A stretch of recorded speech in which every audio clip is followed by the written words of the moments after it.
straight to the point tonight. So please give me all your attention. Can a country be truly called secular when religious laws of a few denominations are allowed to hold sway over and above the Constitution? Can, for instance, men of one community be allowed to marry 4 women because their religion allows it, whereas the practice is banned for men of all other communities? Would such exceptionalism on religious grounds be tolerated in a truly secular country where the state maintains an equal distance from all faiths? If the answer is no, then why would anyone have a problem with a reform that looks to put an end to such inequality? But you'll be surprised. You'll be surprised to know that people do. Indeed, a massive controversy is raging in Assam as we speak because the Chief Minister there has decided to scrap a law that allowed Muslim men to marry young girls without their consent.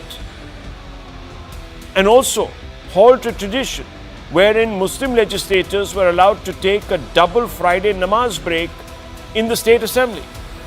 The reforms follow in the wake of the Chief Minister, Himanta Biswa Sarma, declaring he would never allow, quote, Mia Muslim takeover, unquote, of Assam. Now let me break down the decisions for you. So the 2-hour namaz break on Fridays in the Assam Assembly will end. The Chief Minister says this will prioritize productivity and shed the colonial baggage because this particular practice was introduced in 1937 by Muslim League's Sayyid Sadullah. The proposal was first presented by Speaker Biswaji Daimari. The Rules Committee unanimously agreed to drop the rule, but viewers, despite the unanimous go ahead, the AIUDF, a sectarian party in Assam belonging to Mr. Ajmal, has objected to the move, saying, quote, Muslim community is being targeted, unquote. In Bihar, Tejasvi Yadav has come out and said that these laws are being passed to specifically target Muslims because they are soft targets.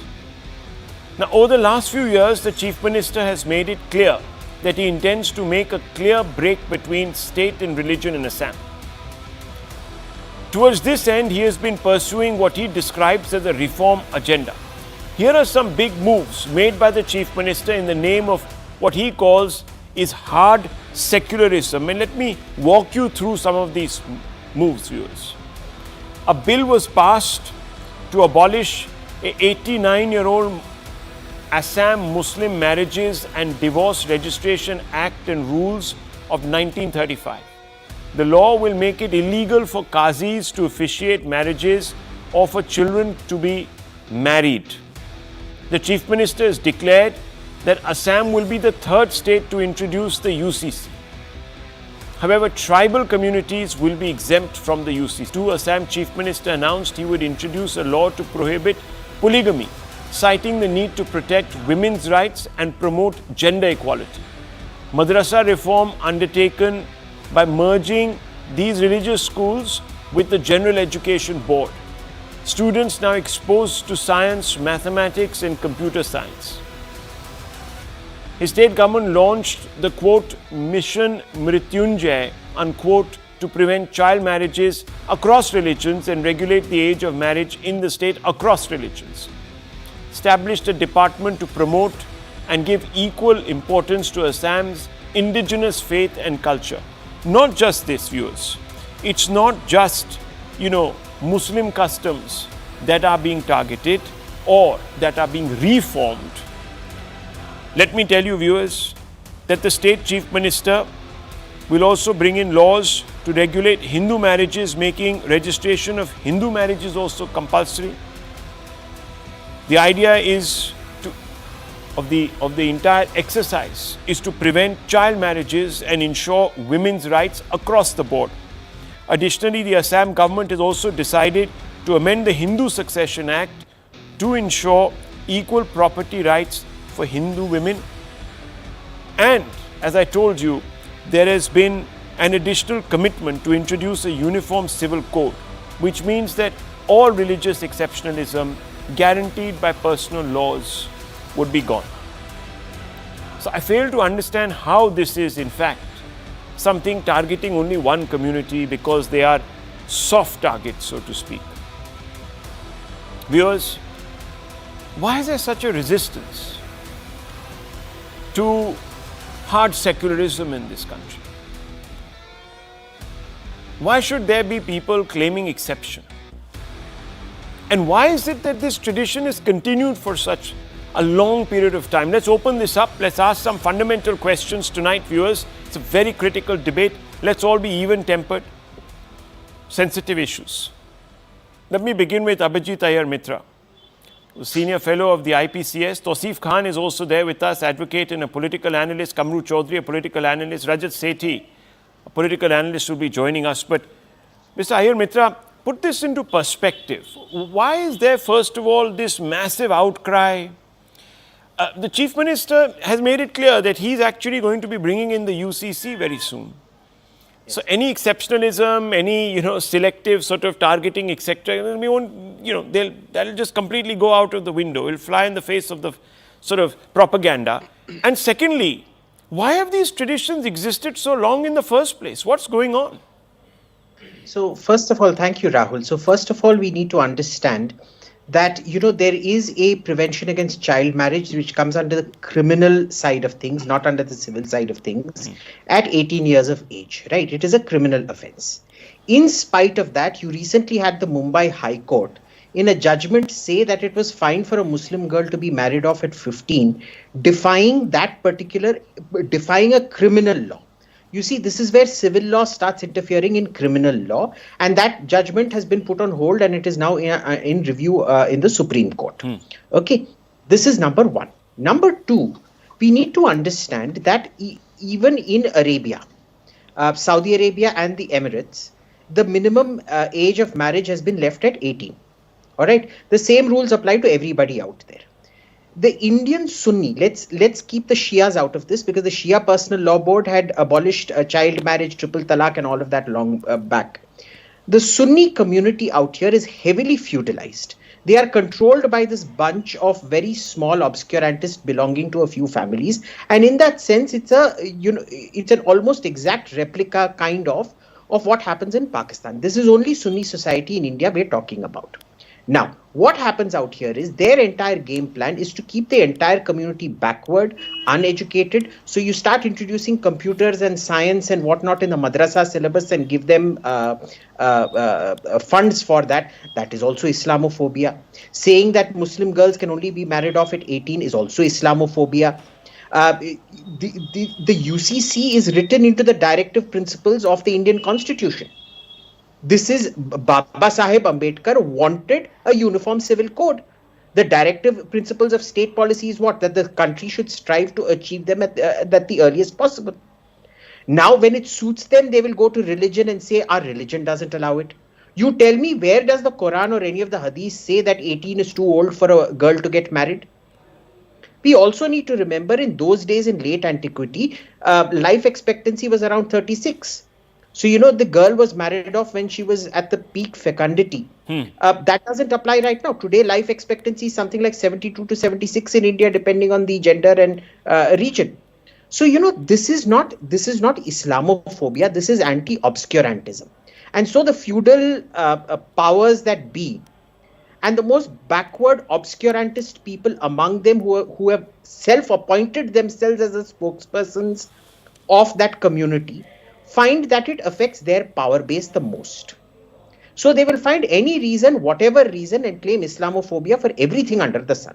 Triple talaq also, if you remember, was counted as Islamophobia. Saudi Arabia doesn't have it. The Emirates doesn't have it. So what is the baseline principle? You're saying this is our religion, but people who are much more religious than you are saying that is not the principle. What is the principle out here? Just quote to me from the Quran and tell me where it says 18 is too old for a girl and a girl must be married off at 12, 13. Okay, so let's open this up because Rajat Sethi is also there with us. Let me bring in Kamru Chaudhary Saab, he's of course a politician, active politician, knows this area very well. Mr. Chaudhary, what's the issue here? Why is the AUDF, why are the, so-called secular parties, quote unquote, so upset when someone is actually trying to bring uniformity and distance, really, the state from these religious exceptions? I mean, we should all be celebrating this. Rahul, thank you. Good evening. Good evening to the fellow panelists. Good evening, and sir. all those watching this very important debate. Reform is a part of a society. The change is constant. There cannot be any debate on that. But the precedent that is there in Assam, I'll cite you. You may say this is as a reform, but I, having observed the Northeast politics and Assam politics, particularly over the last few decades, I call it as a first-class bigotry. And why I say this? Recently, the entire city of Guwahati was flooded because of the drains being clogged, or because of, despite a very huge Brahmaputra going by, the streets, people's houses were all flooded in the Guwahati city. And the Assam Chief Minister comes out with a very, very, a funny explanation to the people of Assam, and says that a university by the name of USTM, located in the foothills of Meghalaya, is responsible for the floods in Guwahati, and termed it as flood jihad. The reason being, the USTM chancellor is a Muslim with the name of Mahbubul Haq. That is the reasoning why I say this is not in isolation. Because when you say the child marriages should go, I accept the child marriages should go. There should not be any logic and justification by whatever sane-minded individual can say. Now compare this with what Himanta Biswa Sarma does not want to say it in public domain. 84% of 12 million children married under the age of 10, under the age of 10 are Hindus, and only 11% of them were Muslims. Every minute 3 girls get married in India. And why I say, Rahul, that this Muslim marriages, that act that he brought in was not necessary, because over the year 2020, 21 and 2022, 23, the instances of child marriages in Assam have reduced by 81%. The reason being, Himanta Biswa Sarma, and I praise him for that, had wielded the stick on all those practicing child marriages, and that was the way to go forward to bring about a reform in the society. You bring in dog whistling law, like the abolition of the Madrasa board, or you bring in the Vasundhara scheme where you distribute the pattas to only non-Muslims. No, 1 second, Mr. Wait Chaudhary. a minute, let me finish. Okay. Let me finish, sir, please. Then you brought in the Assam Cattle Preservation Act of 2021, whereas no cattle can be slaughtered within 5 kilometers of a mandir. Now yesterday you passed the Land and Revenue Regulation Bill, wherein you cannot own a plot of land within 5 kilometers of a heritage mandir. Heritage mandir within 5 kilometers, none of the Muslims can buy this property. That was the intent of the bill out here. When you cite such things, now when come to the namaz issue in this thing, you see 31 members in the 126 assembly, they are Muslims. And whether you like it or not, I am a practicing Muslim. And Jummah namaz is one namaz where you cannot offer the namaz at home. You have to go in a congregation. These 31 people, they will go. And let me just, with a limited 10 more seconds. In 1978, when 28 members of the Assam Assembly were Muslims, then started the real dog whistling, and we saw the massacre of the 80s. I think we're being a little loose now with our interpretations, Mr. Chaudhary. You talk about some flood jihad. Look, we are not here sitting there endorsing every word that comes out of Himanta Biswa Sarma's mouth. I am talking about the steps that have been taken today, and I can't find any reason to fault them. The intent is clear. You talked about madrasas. Well, Sanskrit tolls in Assam are being closed for the same reason, because the education there is not progressive according to the Chief Minister. So he's even closing them down. In fact, you back that with one data. second. I accept One second. it. No. So then, why did you give out the data on the child marriages in Assam? No. I'll tell you. 19% you said child marriages are still taking place. That means 19% of children in Assam, girl children. 81% has been the reduction. Yes. So 19% are still there happening, right? Or maybe more. I don't know. So I'm just saying, viewers, that why should even one girl child be forced into some sort of a union like this? So that's a problem One that second. exists So with the Hindu community. We are addressing it problem all exists across, with isn't the- it? I knew you would bring should be this up, so I addressing, did but my he research targeted- and I came in. That's what I said. No, so This he's was also not- brought in, Sorry. look, I mean, Himachal Pradesh, for example, and this is the duplicity of the Congress. Very quickly, I'll come to you, Mr. Iyer, and I'll also bring in the others. Very quickly, viewers, when the bill was brought to rationalize ages, at the center, the Congress objected. Now, in Himachal Pradesh, they are passing the same bill. Himachal Pradesh has taken this significant step over the last 48 hours towards gender equality by raising the minimum legal age of marriage for women from 18 to 21, in fact. So, in their state, they are fine to do it. But when you move the lens and you examine the Congress's track record, you see it's inconsistent, because when it wanted to do it as a union law, they had a problem. Why, viewers? Because it would have affected certain communities, which is their vote bank. In Himachal, it's not such a big. Rahul, that I was In saying, Himachal, that it's not such the a big fact. vote bank, so it's not okay. A fact. Just a No, come, bringing let's out, not. cooking Look, you some can data hardly speak here, and- sir, and vilify when the and Congress has vilify a even gone particular back on community. Shah That's Bano the- judgment. I mean, we know the antecedents of the Supreme Congress, Court so why are we upheld in hiding? 2001. Okay, 1 minute. 2001, the Supreme Court ruled on that Shah Bano judgment. 1 second. Let me bring in Iyer Mitra ji. He's raising his hand. Yes, Mr. Mitra, go ahead. Just very quick points, because there's deliberate misinformation being spread out here, Rahul. The child marriage provision has been extended out here very specifically because of the Mumbai High Court holding the fact that Muslims are exempt from it through whatever obscurantist reading that the Mumbai High Court had. Mumbai High Court judgment is under supervision of the Supreme Court. Interrupt you, please don't interrupt. Don't speak over people. You can respond. I'm not going to stop you, Mr. Chaudhary. You know this. Second, Yeah. Second, Kamru is right when he says it is the Jummah prayer has to be a congregation. 36 MLAs, Rahul, is a congregation. You see, they can go to a room outside and a Jummah prayer can be as short as 15 minutes. Nobody is preventing them from going outside for 15 minutes. 36 is a congregation. That is a congregation right there. Okay, so there is no provision in the Quran or the Hadith that you have to go to only this mosque and have it only under this preacher and do it only with your family. Any congregation is where you have to go for the Jummah prayer. They It's quite clear. If the Muslim League sort of brought it in, we know what the Muslim League's trajectory has been. So let's not kid ourselves. 1 second. Let me just bring in the others also, Mr. Chaudhary. Let's not just reduce it. 20 seconds on the Bombay High Court judgment. I'll bring you in, no problem. Rajat Sethi is there, and so is Toif Khan. Mr. Toif Khan, where do you weigh in on this? And Rajat Sethi, please be ready to respond to him. Yes, Toif Khan. Rahul, see, Himanta Biswa Sarma is only attempting to bluff people and bluff a person even like you, and I am surprised that he is able to bluff you today. Okay. Himanta Biswa Sarma is saying that his intention is to abolish Child Marriages Act. But there is already a law, the Prohibition of Child Marriage Act, which says that a child marriage is a crime and a male below 21 years, female below 18 years. The age limit is already there. This law is there from centuries. The age bar has been increased from time to time, last being in 2006, when the age bar is what I've said.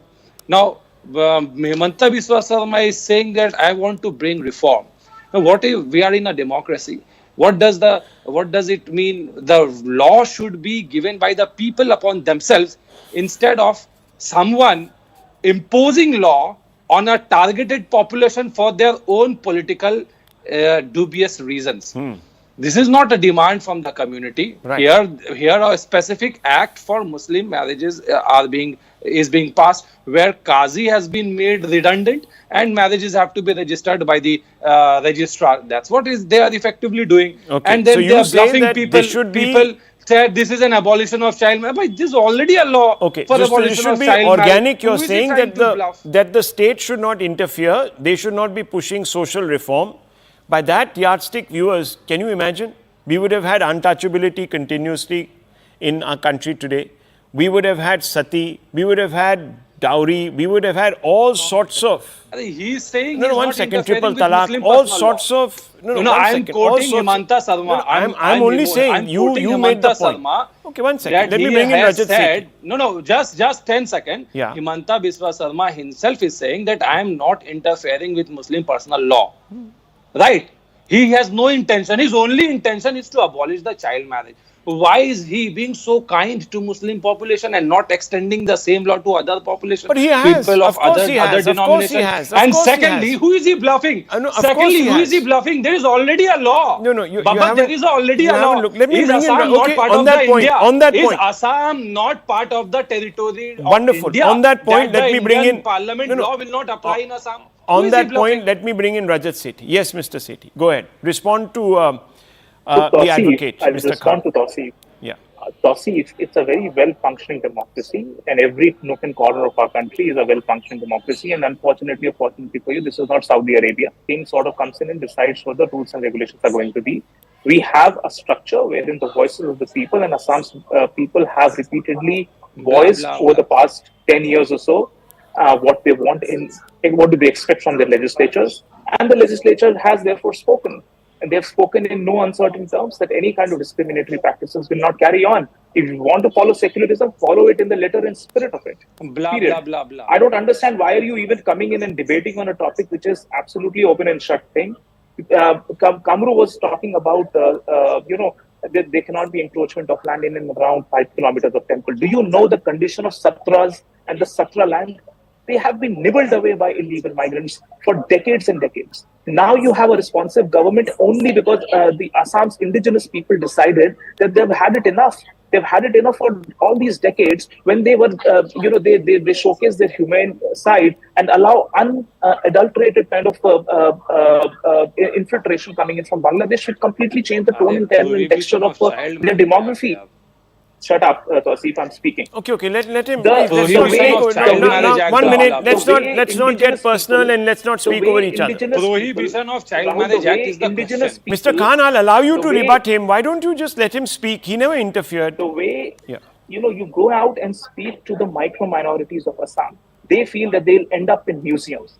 That is the level of insecurity. The micro minorities, the tribes of Assam, and there are varied number of tribes. There are 30, 40 odd medium level tribes and hundreds of small tribes who are at the verge of extinction. And that is the genuine cause of concern, existential concern that they have.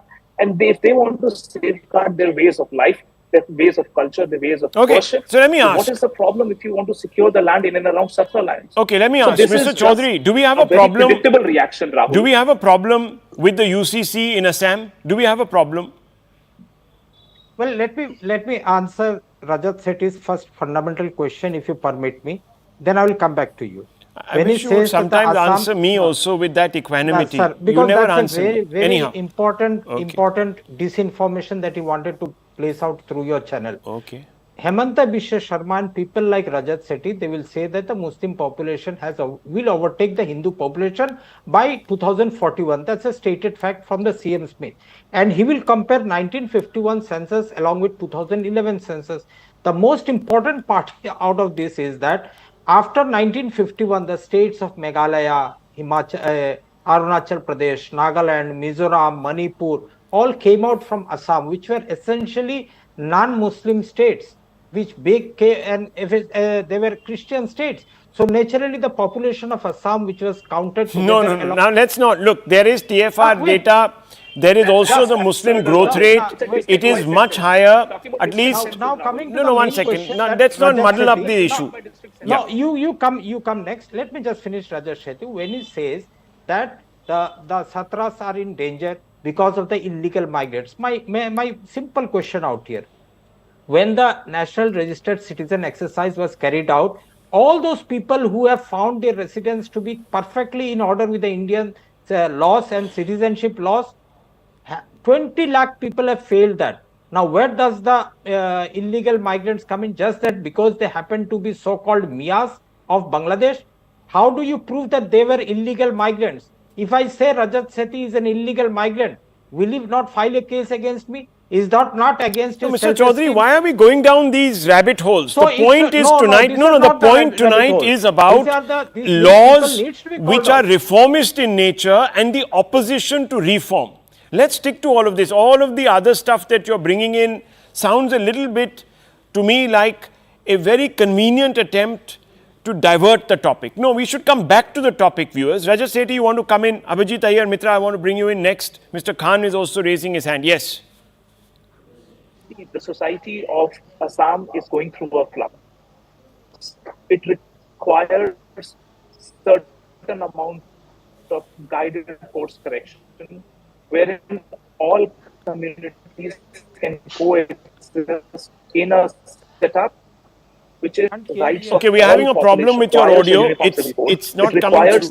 Yeah, okay, go ahead. Yeah, it's clearing up. Yes. So essentially what I'm trying to say is that having a uniform civil code, having a sort of a framework where all of the population, a very diverse set of population, can coexist Okay, together. so UCC is the answer. Very quickly, yes, Mr. Abhijit Mitra, I'll come back to Mr. Chaudhary on that question which he didn't answer, taking us down a rabbit hole. Yes, Mr. Mitra. So Rahul, they will only take you down the rabbit hole. The problem out here is none of them will actually tell you why banning child marriages is anti-Muslim. They'll just say, why are you targeting us for it? When the majority of child marriages are Hindus. Okay, now if it isn't, so then what is your objection to it? If the majority of child marriages are Hindu and it comes under the criminal code, what is your problem with it? How does it become Islamophobic? And communal. Mr. Khan, how does it become communal and Islamophobic? What's the big deal? Yes, because neither Mr. Mitra nor Mr. Sethi has acknowledged yet, even spoken a word out about it, that there is already a central law from pre-British era and which was amended in 2006, Prohibition of Child Marriage Act. It applies to the whole territory of India, which includes Assam as well. Therefore, when you already have a law, why are you bluffing the people by saying Mr. that Khan, bringing a reform? bigamy is also a criminal offence. Hang on. No. Bigamy is also a criminal offence. No, 1 second. Bigamy is also is not bigamy a... No, hang on. Let me ask you this. This is not fair, Rahul. You are interfering me. You are interrupting me. You see, the stated object of the Chief Minister is that I want to abolish Child Marriage Act. But he is silent that there is already a law. So let me quickly ask you, Mr. Toif Khan, is there bigamy? Is bigamy a punishment? Is bigamy... Mr. Khan, is bigamy a punishment? Is bigamy a punishment under the law? His enmity is with the Qazi. The Qazis who have been registering the... There is no enmity with anybody, sir. Let me quickly bring in... About the Mumbai High Court, they don't want to talk about the Punjab and Haryana High Court. Both of Mumbai is not. Mumbai is in Maharashtra. Mumbai is in Maharashtra. Now, Guwahati High Court is in Assam. It is being reviewed by the Supreme Court. That's right. No, I just want to ask a fundamental question. Asif deliberately doesn't want to hear it. Yes, so there are two questions. Should we move towards a UCC in Assam? Number one, Mr. Chaudhary, you need to now respond to my question. Should we move to a UCC? But before that, Mr. Mitra, I just want to ask you, is bigamy not universally in this country a crime? It is not. Technically, you can become a Muslim and marry a second woman. That's right. So technically, if you change your faith, viewers, in fact, you've answered my question. You can marry as many times, 4 times. So for everyone else, viewers, bigamy is a crime, but not for one community. Why? Why? So yes, viewers, yes, there is a law that prohibits child marriage, but some communities invoke exceptions under that law because it is supposed to be part of a custom. There are others also, horrible other practices. I don't want to go down that route. They would be actually banned under the criminal laws of this country, but exceptions are made. Now, how is that a secular country? Why, for instance, doesn't the Indian Constitution have an establishment clause? It doesn't, viewers, even though Dr. Ambedkar introduced it, the final copy did not have it. Why, viewers? You have to start researching this question. The establishment clause, like the Americans have, would have made it very clear that the state would have nothing to do with religion. But viewers, we didn't have one because the state actually wanted to do things with religion. Codify one set of personal laws but not the others. So they gave themselves this little room to play this game where you could appease one community and punish the other. And that's how it's gone along, viewers. Now, Mr. Himanta Biswa Sarma wants to bring in a UCC. Kamru Chaudhary, should we bring in a UCC? Now, Rahul, you are falling contempt of the Prime Minister out here. It's no Oh, longer a now UCC. you see, now viewers, it's Now become it is contempt secular of the civil Prime code. Minister. It's secular civil code. Every Secular civil country, every state is allowed viewers to come up with their UCC. Himanta Biswa Sarma has said we will be the third state. So I'm asking you, Mr. Chaudhary, Yes. if Mr. Himanta Biswa Sarma tomorrow introduces the UCC in the assembly, would you be a supporter of it? Yes or no?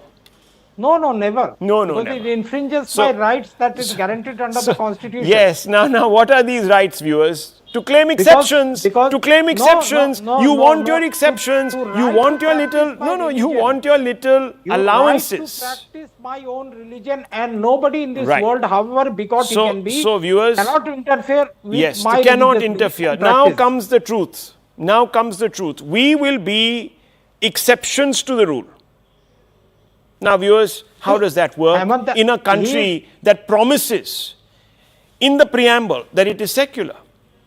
You removed 370 from Kashmir, There you but go. you are bringing in No, don't bring in, 370 don't bring in Assam. 370 and all that. I'm No, you are asking you about bringing in UCC 370 very in Assam. clearly. But Why the Land not and a Revenue UCC in Regulation Assam? Why will you not support it if you're so in favor of having equal laws, everyone treated equally? Why not the How did UCC? you get your registered marriage? How did you register your marriage? A very personal question I'm asking you. How did you register? On Sir, the I court? went to court. Yes. Yes. What was the notice period out there? Sir, 1 month. Now, Himanta Biswa Sarma is bringing a 6 months notice It doesn't period. matter. The No, point why is does whether it it is matter? 1 month or 6 Why months or doesn't 3 it months. matter? This I'm is asking the- you. I am I'm asking trying you, to should we project not have a the mind- UCC? Should we not have a UCC? I'm trying to project the mental state of this chief minister no, out you are here. trying to- That is you are his trying whole to- agenda is bigotry. This is gaslighting, viewers. says Complete everybody. gaslighting. To use a phrase that Chaudhary Saab used a few days ago. Yes, Ayyar Mitra wants to come in. Mr. Mitra That's wants why to there come is in. a 6 months for everybody, Kamru. Exactly. Yes or no? Lower Assam to visit Upper Assam. Is it 6 months for everybody? Absolutely it is. Kamru, simple. I want the answer from Kamru. Kamru, is it 6 months for everybody?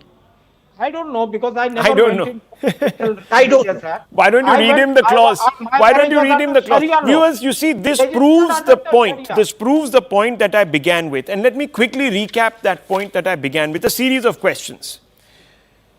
Can a country be truly secular when religious laws of a few denominations are allowed to hold sway over and above the constitution? Can, for instance, men of one community be allowed to marry 4 women because their religion allows it, whereas the practice is banned for men of all other communities? Would such exceptionalism on religious grounds be tolerated in a truly secular country where the state maintains an equal distance from all faiths? Viewers, the answer is no. The question is, when someone wants to do that reform, why is he being shouted down? Why is he being called all sorts of names? Fundamental question, I'll park it with you. You've heard all the other views. You can reason this out for yourself. It's not too tough, viewers. I want to move on. Very significant day today. Literally, it's a 1 in 40-year day. A Delhi court on Friday, which is today, remember that, Friday today, ordered the framing of charges against Congress senior politician Jagdish Tytler in one of the 1984 Anti-Sikh Riots cases, citing sufficient grounds to proceed against the accused. The charges have been framed under the IPC section 143, which is unlawful assembly, 147 rioting, 153 promoting enmity between different groups, 149 common object, 302 murder, and 109 abetment. The case relates to the burning of Badal Singh, Sardar Thakur Singh and Gurbachan Singh, and the setting ablaze of Pul Bangash Gurdwara a day after then Prime Minister Indira Gandhi's assassination on November 1, 1984. The Delhi police registered a case the same day. Mr. Tytler is accused of leading a mob in this Pul Bangash area in 1984. 3 Sikhs were killed, as I told you. In 2005, the Nanamati Commission orders the case to be reopened by the CBI. In 2015, after the court orders, CBI reopens the case against Tytler, and number of influential people turn witness against him. Now, viewers, let me tell you, Mr. Tytler refused to also go through a lie detector test. In 2023, anticipatory bail was granted on a bond of rupees 1 lakh. Now, with the framing of charges, the 40-year-long wait for justice is nearing its end. Tytler has been incriminated by eyewitnesses. Surinder Singh, one of the eyewitnesses, said the mob attack at Gurdwara was led by Jagdish Tytler. The eyewitnesses claimed Tytler incited the mob to burn the Gurdwara and kill Sikhs. Another eyewitness, Surjit Kaur, said Tytler put pressure on local police to stand down. Eyewitness Govind Narayan claimed that he has evidence that Jagdish Tytler instigated the mob. He claims that the mob attacked the Sikhs' houses and set them on fire. All these years, despite the whispers of Tytler's role and the statement of eyewitnesses and even, viewers, some committees that were set up, the Congress has given their senior Congress leader a seemingly long rope. This is an oddity for a party where the top bosses believe in Bharat Jodo. Here is an individual, viewers, who fits the classic description of a polarizer. And in fact, I am not saying it, viewers, the court today has allowed charges under precisely that act of the law, which is 153A, promoting enmity between different groups. 143, unlawful assembly and abetment. Viewers, 153, promoting enmity between different communities. So, in other words, it makes him a polarizer. But viewers, the Congress only sees one polarizer in this country, and certainly not the one in their own ranks.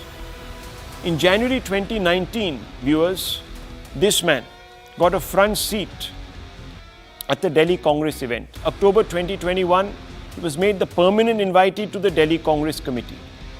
In 2022, he was appointed member of the Congress's MCD election committee.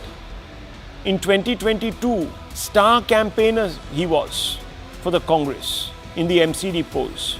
In 2023, he was appointed as AICC plenary member for Chhattisgarh session. And it goes on and on. Tytler has joined the Congress protest against Rahul Gandhi's disqualification. He was given stellar loads as well as, viewers, important positions.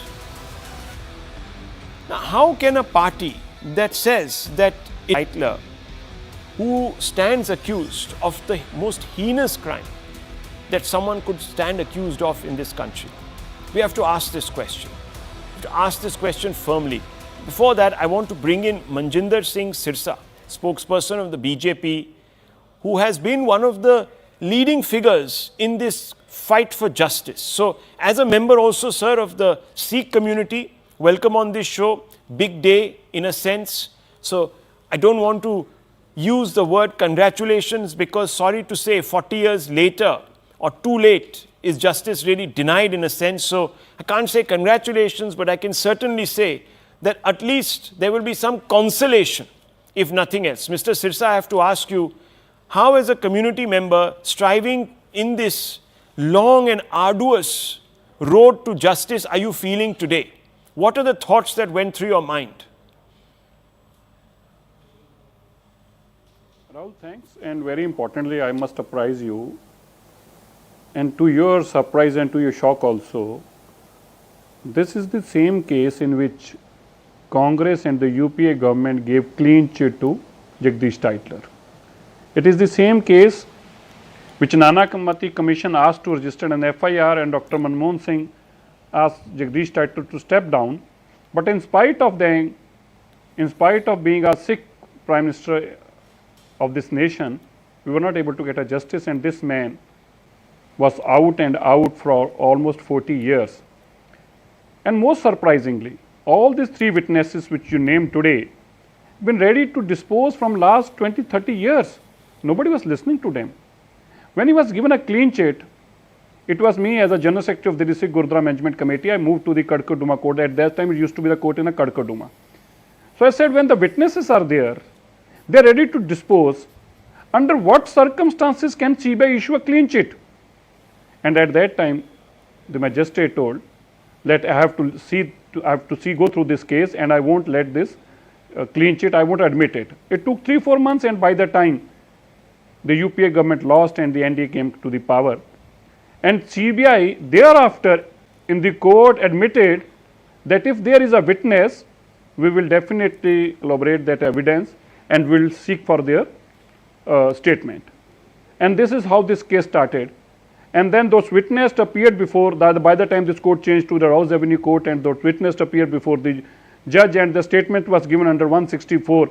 And thereafter the charge sheet was filed, and even after filing the charge sheet, the Congress said, नहीं, ये तो हमारा आदमी है, हम इसके साथ खड़े हैं. आपकी नज़र में एक खूनी हो सकता है, हमारी नज़र में एक देवता है, और देवता समान लोगों को पार्टी से निकाला नहीं जाता. And now this is the mindset this Congress had. And Rahul, one thing also you must remember, it is not just Jagdish Tytler. It is the same in the case of Sajjan Kumar also. He was caught free for 40 years, 35 years. Same witnesses, same court, same agencies. And then where came the NDA government in the power? Even he was also tied. And today he is in Tihar jail from last 7 years. Now you can see how anti-Sikh is the Congress party and how anti-Sikh is their mentality. And today also if you ask any congressman, you ask the Gandhi family, the simple answer will be, Jagdish Tytler ने तो कुछ किया ही नहीं. Jagdish Tytler तो बिल्कुल clean है, वो तुम्हारी कांग्रेस के लोग हैं, अभी कोर्ट ने को फैसला नहीं सुनाया. Today the court has said that we got a credible evidence. On the basis of the evidence, I am convinced, the judge says that I am convinced that Jagdish Tytler should be prosecuted, and therefore the charge sheet which has been submitted by the CBI has been admitted by the court, and charges have been framed against the Jagdish Tytler. Okay. But in spite, he is a big leader there in party, and not just Jagdish Tytler. You talk about Kamal Nath, you talk about HKL Bhagat, Dharamdas Shastri, you talk about any of them. So this is the real face of Congress, which says कि हम भारत जोड़ो यात्रा करने जा रहे हैं, हम संविधान बचाने जा रहे हैं, हम देश का कानून बचाने जा रहे हैं, और बचाने के लिए हम सज्जन कुमार, जगदीश टाइटलर और कमलनाथ जैसे लोगों को इसकी कमांड दे रहे हैं. वो इतने देवता स्वरूप लोग हैं, वो आपको इंसाफ भी देंगे, देश को भी जोड़ेंगे, कानून को भी बचाएंगे और संविधान को भी बचाएंगे. Let me ask Mr. Chaudhary, this Bharat Jodo business, is this just some sort of an empty slogan for you? Because if you were really invested in Bharat Jodo, why would you be enabling the career of an individual such as this? Rahul, I don't think so. The Congress party is enabling the career of anybody. Sir, did you not hear the facts that I put out, or are you tone deaf to these things? Let me provide my facts. I've seen your facts. I've listened to. No, but come on. I mean, do you think that Tytler should have joined the march, the Congress protest against Rahul Gandhi's disqualification? Should have been appointed as AICC plenary member for Chhattisgarh? Should have been, the star campaigner in Delhi seeking votes for the Congress in the MCD polls? I'm asking you if this is not legitimization. Please don't defend the indefensible today. No, he was a minister twice. I'm not. Yeah, minister, of course, yes. No, he was a union minister twice. That is true. I'm not. He was a twice union minister. Once a civil aviation minister and once a road transport minister. I respect you.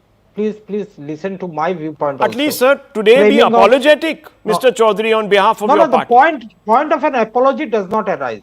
Doesn't because the court can जो आदमी लोग बाबरी मस्जिद को दहाया उनको भी तो बली कर दिया कोर्ट ने. Right to kill Sikhs. What's the point of apology? Oh, that's not the point of argument. My God. Not the argument at all. My this is the mindset of Congress. From the very first word you can make out what is the ideology and what is the thought process of Congress. The very first mind tells what the mindset of Congress. Why apology? Then there should be no apology. I agree with you. Because this is the real mindset of Congress. You are prejudiced towards the Congress. Sorry, sir, how can he be? Sir, he's a victim in this. His community suffered. He's rising above his party affiliation and giving you facts. I am myself a victim. This is the charging of the framing of charges. Oh my God. Does fighting for 35 years. Does not indict the person accused out Okay, here. one second. Charges have been framed out here. So viewers, look. We have got I am not passing judgment here. We are only quoting what the court has said.